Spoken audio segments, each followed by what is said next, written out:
There was a time when a television going dark did not mean the end.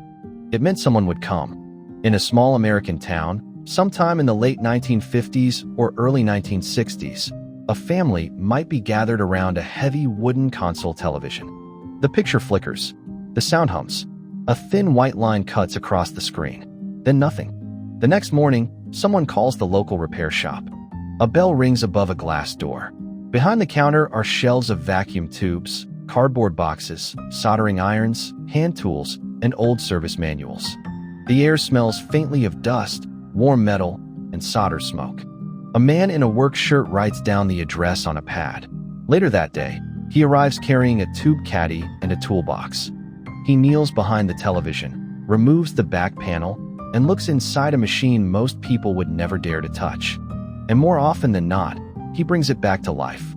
For decades, the TV repairman was part technician, part neighbor, part magician. But then, slowly, he disappeared. The shops closed. The tools were packed away. The signs came down. And America stopped calling. So what happened to the people who could fix this? To understand the TV repairman, you have to remember what television once meant. It was not just another appliance. It was the center of the room. Before the screen became thin enough to hang on a wall, it was furniture. It had weight, wood grain, knobs, dials, glass, tubes, speakers, and screws. Families placed photographs on top of it. Children sat too close to it. Parents adjusted the antenna. Neighbors came over to watch big broadcasts, westerns, variety shows, boxing matches, and the evening news. By the 1960s, television had become one of the defining objects of American life. It changed dinner schedules. It changed advertising. It changed politics. And because televisions mattered, fixing them mattered. A broken TV was not a small inconvenience. For many families, it meant the room felt empty. So local repair shops became essential. In towns and city neighborhoods across America, radio repairmen expanded into television repair.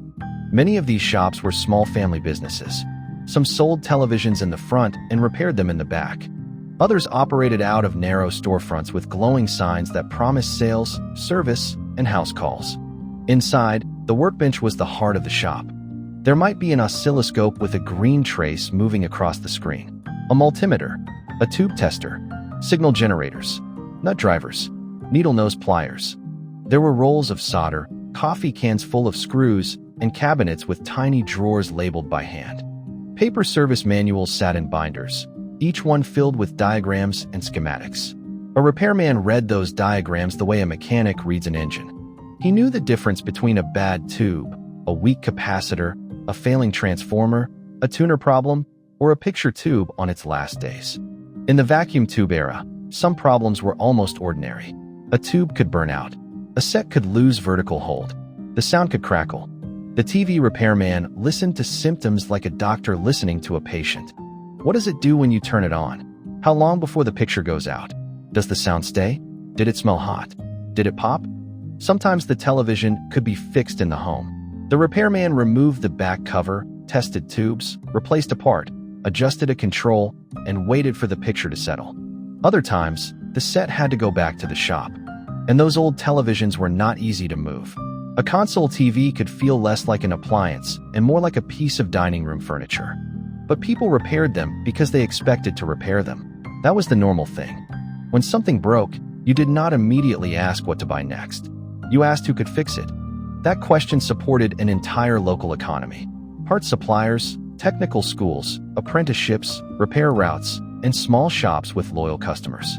A good repairman built his reputation one house call at a time. If he was honest, people remembered. If he kept a set running another 5 years, they told their neighbors. In many places, the TV repairman was not anonymous. He was the man who fixed your parents' Zenith, the man who kept your RCA alive, the man who knew which families paid on Friday. He carried not only tools, but trust. And for a while, that trust was enough to keep the lights on. The decline did not happen all at once. There was no single day when America stopped repairing televisions. It happened in layers. First came the changes inside the machines. Early televisions were built from components that could be identified, removed, tested, and replaced. Dangerous if handled carelessly, but understandable to a trained technician. Over time, Vacuum tubes gave way to transistors. Hand-wired chassis gave way to printed circuit boards. Mechanical tuners became electronic. For skilled technicians, this was not impossible. Many adapted. They learned solid-state electronics, bought new diagnostic equipment, and followed the industry. But the economic ground was moving under them. Televisions became cheaper to manufacture. Production scaled up. Prices fell. Retailers competed aggressively. New models appeared faster. For consumers, this felt like progress. For local repair shops, it created a quiet problem. The less expensive a new television became, the harder it was to justify the cost of repair. A service call had real costs. The repairman had to drive to the home, diagnose the problem, order parts, return if necessary, and stand behind the work. The shop still had rent, utilities, insurance, tools, inventory, and time tied up in every job. But customers compared that repair estimate to the price of a new set at a discount store. And more often, replacement one. Then came the parts problem. In the old model, tubes, capacitors, resistors, switches, tuners, knobs, and service manuals moved through a repair ecosystem. But as the industry changed, parts became harder to source. Some were discontinued. Some were available only through authorized networks. Some cost too much to make sense. A technician who once replaced a small component might now be expected to replace an entire board. And if that board cost nearly as much as a new television, the customer would look at the estimate and shake their head. The materials changed too. Metal cabinets became plastic. Screws became clips. Heavy serviceable assemblies gave way to cheaper, lighter construction. Later, flat panel televisions brought a new kind of design. Thin, delicate, integrated, and less forgiving. A cracked screen, especially, could turn a television from a repair candidate into instant waste.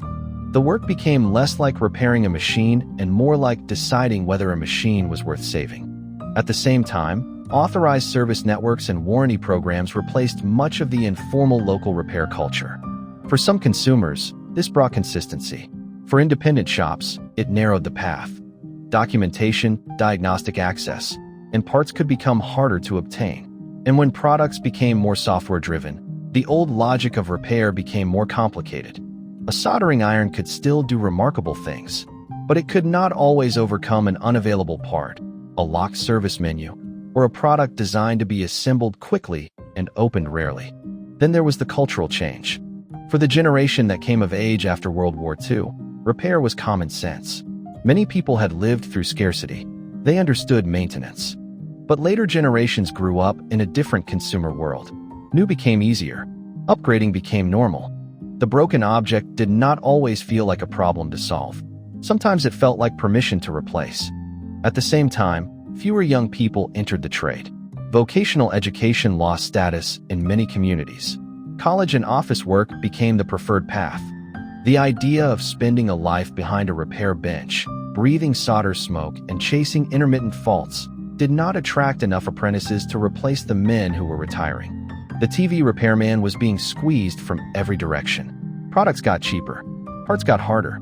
Customers got impatient. Margins went down. And the machines themselves seemed to be saying, "Don't fix me.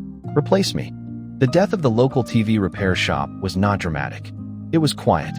A shop did not vanish in a single moment. It faded through 100 small changes. First, the phone rang less. A repairman who once had a week full of house calls began to have empty afternoons. Customers still called, but the conversation changed. How much just to look at it? Do you charge if you can't fix it? The new one is only a few $100s. My son says we should just buy a flat screen. Sometimes customers wanted a free diagnosis over the phone. Sometimes they brought in a set, heard the estimate, and never came back. In the back room, old sets began to pile up. CRTs with their backs removed. Remote controls in plastic bags. Circuit boards waiting for parts. The shelves told the story. Parts that once moved every week sat untouched. Tubes gathered dust. Service manuals became obsolete. The little drawers full of resistors and knobs remained. The repairman still knew what each drawer contained. The world just needed that knowledge less often. Then came the rent. Many TV repair shops occupied modest storefronts on main streets, side streets, or small commercial strips. They were never glamorous businesses. They depended on volume, trust, and repeat customers. But as neighborhoods changed, a repair shop could not easily compete with a coffee chain, a phone store, or a real estate office. The old sign in the window began to look out of place. And when the owner reached retirement age, there was often no one waiting to take over. That may be the saddest part of the story. Many of these men did not lose their skill. Their skill outlived the business model. They could still diagnose a dead set. They could still repair boards under a magnifying lamp. They could still explain why the part would cost more than the customer wanted to pay. But knowledge does not keep a shop open by itself.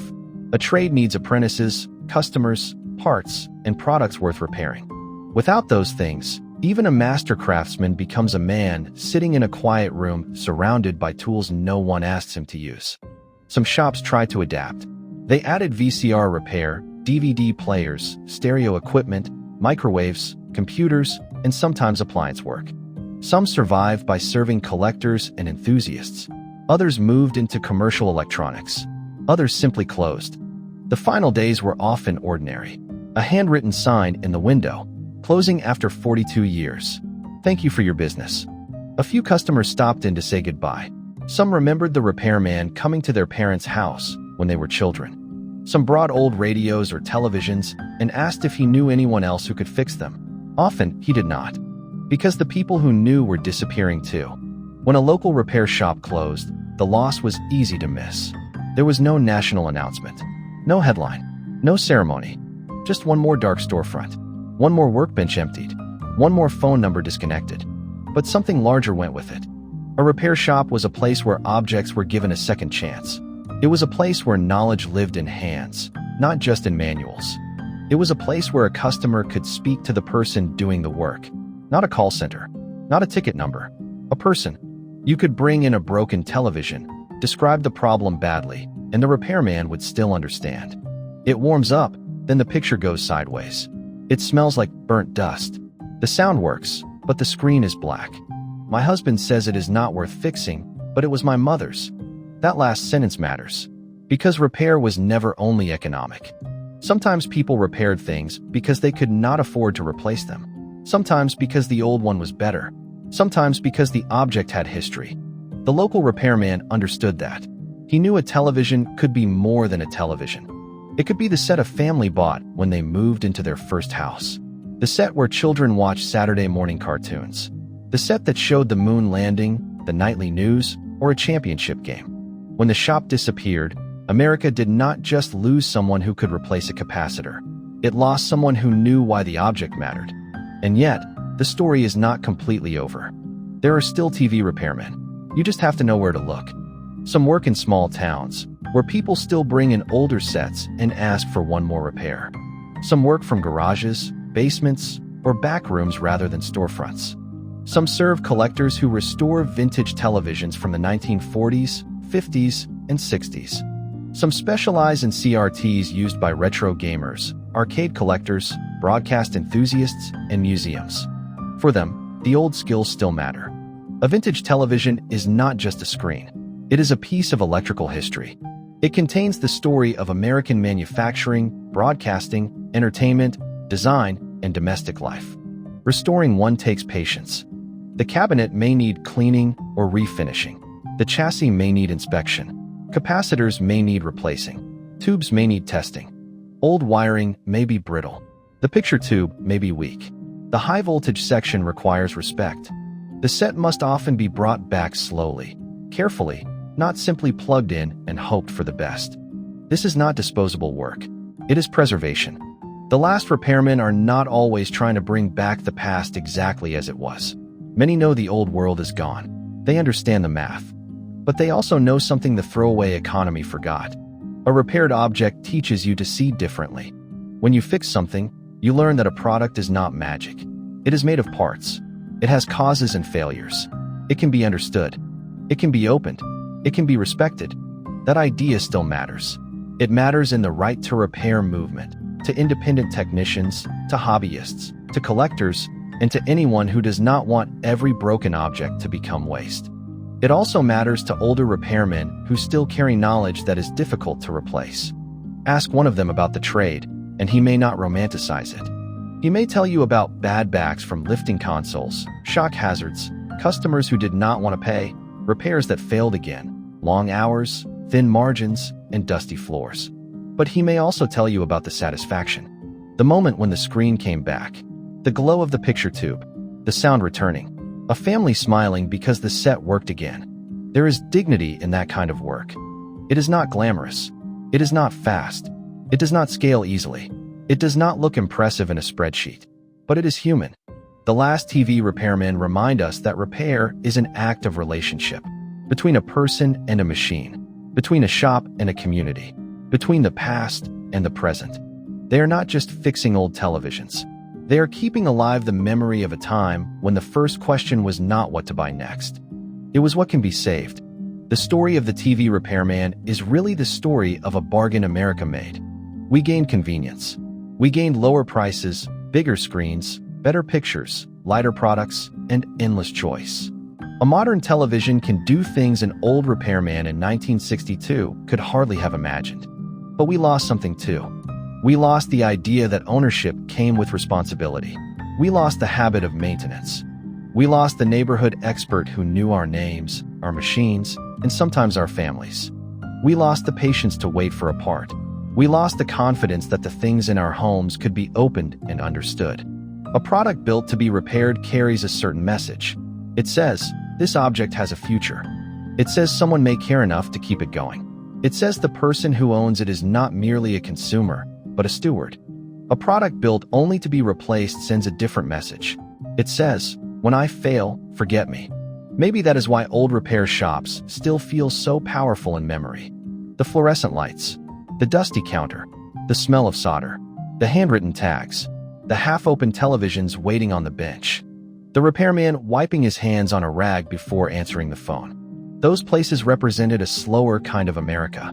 Not perfect, not always cheaper, not always easier, but more connected to the things it owned, and maybe more connected to the people who kept those things alive.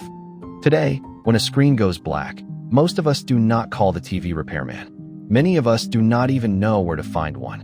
We compare prices. We read reviews. We order a replacement. A few days later, a new screen arrives at the door. It works beautifully. It is thinner, brighter, smarter, and cheaper than the old one ever was. But somewhere, in a quiet shop or garage, an old repairman still leans over a workbench. A lamp glows above him. A meter rests beside his hand. The back of an old television is open. He studies the circuit. He waits. He listens. And for a moment, the old question is still alive. Not what is it worth, but can it be fixed? Because when America forgot the TV repairman, it did not just forget a trade. It forgot how to believe that broken things were worth saving.